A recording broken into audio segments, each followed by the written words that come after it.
Practical viva में सबसे important topic जो कि एग्जामिनर आप सभी से बार बार पूछता है वह है ट्रांसफार्मर।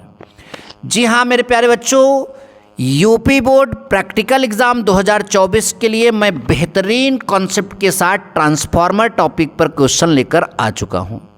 क्लास 12th फिजिक्स के प्रैक्टिकल वाइवा की ये क्वेश्चन है, इतना पढ़ लीजिएगा, 1% आप सभी को कोई दिक्कत नहीं होगी।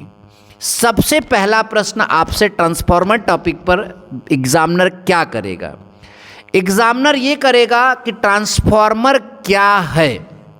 एग्जामिनर आपसे प्रश्न करेगा कि ट्रांसफार्मर क्या है, ये सबसे पहला प्रश्न होगा। तो आपका जवाब होगा कि ट्रांसफार्मर एक ऐसी युक्ति है, साधन है, डिवाइस है जिसे प्रत्यावर्ती धारा के विभव को परिवर्तित करने के लिए प्रयुक्त किया जाता है। यानी जो अल्टरनेटिंग करंट वोल्टेज होता है उसको परिवर्तित, यानी लो वोल्टेज को हाई वोल्टेज की करंट में, हाई वोल्टेज को लो वोल्टेज की करंट में परिवर्तित करने का जो काम करता है वो कौन होता है? ट्रांसफार्मर होता है। कौन होता है? ट्रांसफार्मर होता है। ये ध्यान दीजिएगा। समझ में आया? अच्छे से समझ में आया। ट्रांसफार्मर का आविष्कार किसने और कब किया था? तो देखिए सही जवाब होगा इसका, माइकल फैराडे ने 1831 में किया था। ट्रांसफार्मर का ये आविष्कार किसने और कब किया था? माइकल फैराडे ने 1831 में किया था।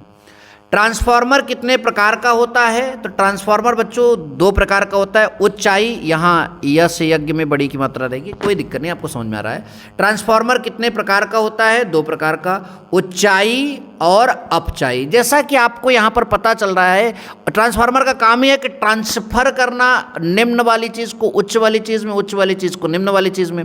तो ऊंचाई यानी यहाँ पर जो लो वाला वोल्टेज होगा उसको हाई वोल्टेज में कन्वर्ट करना होगा, तो इसलिए ये ऊंचाई, और फिर ऐसे ही आपका क्या हो जाएगा? अपचाई। तो 2 तरह के आपके ट्रांसफार्मर हुआ करते हैं, ये बात ध्यान दीजिए। ठीक, अच्छा बात करेंगे अब हमारा अगला प्रश्न, चौथा नंबर प्रश्न जो है, आपसे एग्जामिनर अगर पूछे कि ट्रांसफार्मर में तेल क्यों डाला जाता है, जो ट्रांसफार्मर है उसमें तेल क्यों डाला जाता है? तो देखिए जब ट्रांसफार्मर वर्क करता है तो गर्म होता है, और गर्म करने के लिए यहाँ पर हम तेल जो है उपयोग में लाते हैं।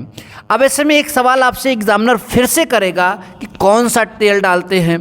तो जो पेट्रोलियम तेल होते हैं, जैसे डीजल, मिट्टी तेल, ये वाली जो तेल होते हैं, इस तरह का जो है वहाँ पर ट्रांसफार्मर में उस तरह से बनाते हैं, तो वो वाला तेल उसमें जो है डालते हैं। जो आपका इस तरह से कोई पेट्रोलियम तेल होता है उसी को ट्रांसफार्मर में क्या किया जाता है? डाला जाता है। ये बात ध्यान दीजिए बच्चों। अगला हमारा है ट्रांसफार्मर किस सिद्धांत पर कार्य करता है? मतलब ऐसा कौन सा प्रिंसिपल है जिस प्रिंसिपल पर ट्रांसफार्मर क्या करता है? काम करता है। तो इसका सही जवाब होगा अन्योन प्रेरण के सिद्धांत पर। अब आपसे एग्जामिनर तुरंत पूछेगा अगर आप ये बताओगे कि अन्योन प्रेरण, यहाँ अन्योन लिखा है, अन्योन होगा। अन्योन प्रेरण सिद्धांत, अन्योन प्रेरण का क्या मतलब होता है? आप बताइए ज़रा, अन्योन प्रेरण किसे कहते हैं? तो आप बताइएगा कि 2 कुंडलियों में से किसी एक में धारा प्रवाहित करने पर दूसरे में फ्लक्स परिवर्तन के कारण प्रेरित वैद्युत वाहक बल उत्पन्न होने की घटना को अन्योन प्रेरण कहते हैं। किताब कॉपी से आप इसको भी अच्छे से पढ़ लीजिएगा। अच्छा, अगला प्रश्न हमारा एग्जामिनर आपसे कर सकता है, इसके बाद भी प्रश्न है, ध्यान दीजिएगा। ट्रांसफार्मर में पटलित लौह क्रोड का उपयोग क्यों किया जाता है?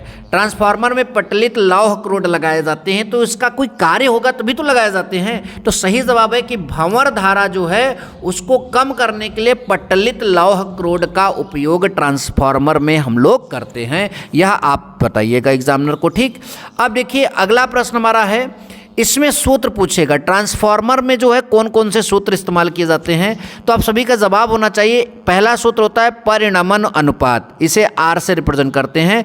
ये इतने के बराबर होता है, यानी NS/NP। N क्या है? कुंडली में फेरों की संख्या। तो यस क्या है? सेकेंडरी कुंडली, मतलब कि सेकेंडरी आपका कॉइल, और ये आपका प्राइमरी। तो ये द्वितीयक कुंडली में फेरों की संख्या, और ये पहले प्राथमिक कुंडली में फेरों की संख्या। ये द्वितीयक कुंडली में उत्पन्न प्रेरित विद्युत वाहक बल, ये प्राथमिक कुंडली में उत्पन्न प्रेरित विद्युत वाहक बल। ये द्वितीयक कुंडली में उत्पन्न वोल्टता, और ये प्राथमिक कुंडली में उत्पन्न वोल्टता। ये द्वितीयक कुंडली में प्रवाहित धारा, और ये आपका प्राथमिक कुंडली में प्रेरित मतलब प्रवाहित धारा।